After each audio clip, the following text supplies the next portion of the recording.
last and final step, step 8 of this process, is where you're at the point, you and your dog, you and yourself, have grown to adopt new patterns, new behaviors that are both adaptive and altruistic and appropriate for the environment.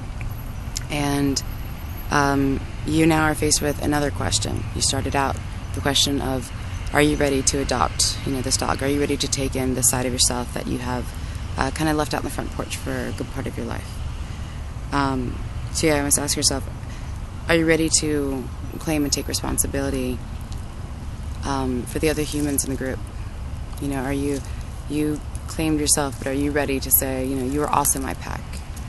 I'm like you, you are like me, and if I'm in the position to do something, then it's my responsibility to do so.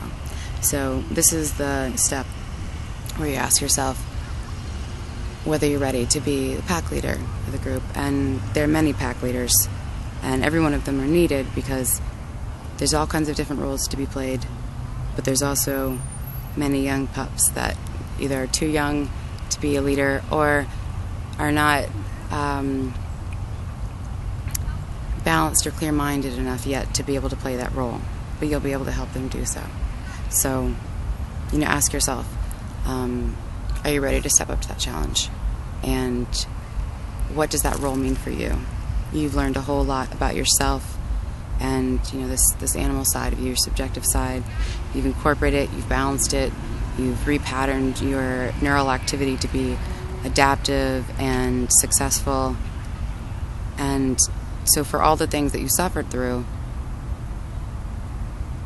you generally don't have to look far to find essentially the kind of like superpowers that you developed from these. They're unique abilities and perspectives and strengths that you got from those situations, from moving through them, learning through them, and value them, and understanding them and forgiving them. And that generally is the fodder for what you create this role on. And it's time to go out and explore and to see what's out there and what needs to be done. Good luck. Okay, in step 6 of the process, you have been able to rebalance your different modes of understanding of the world and ability to value and find worth in both subjective and objective realms. This newfound understanding is found in your experiential learning, and you and your dog are doing well. So it's time to cross over the barrier and start to more actively interact with the group. And so you've been working on the individual and your understanding and rebalancing yourself, and now you can start to essentially begin the transformation process for the group. And really fun and easy way to do this is to smile at strangers.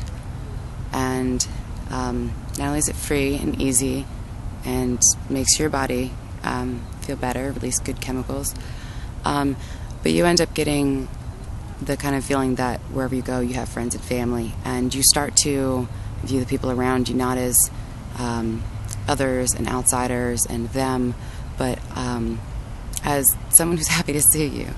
And the reason why this works and works so well and carries on is that we have circuits in our brain that are wired for reciprocity.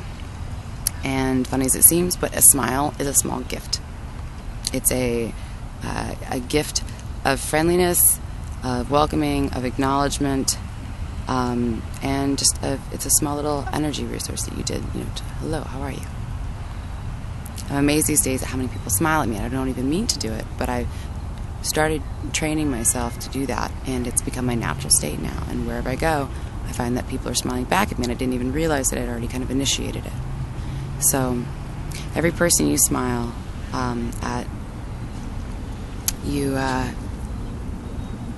stimulate this little circuit in their brain, and whether or not they smile back at you, they're going to feel the need to repay that gift. And if it's not to you, then very likely it'll be to another member of the group, the other stranger they walk into right after you. They do a little smile, Oh, good, repaid my dues to the group. Well, this kind of communication flow through a network is very powerful for being able to affect a large number of people just from a few small seed inputs. And along with carrying dog traits, that's kind of when you allow someone's dog, so their subjective side. Not to say you give them dog traits, but you just reward them for being who they are, just dogs. Good job, you're a dog. You're cute. You're sweet. Hello. So you see someone's really into something, you're like, that's cool. That's not what I'm into, but that's cool.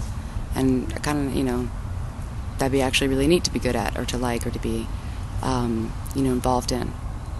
It's the same thing when you're walking along and you acknowledge someone's dog and comment on them, and as long as it's a genuine comment, which of course you see the reaction between both the dog and the owner as they walk on, and it strengthens their bond. It created an interaction between you two, and that's going to be, both things are going to be carried on.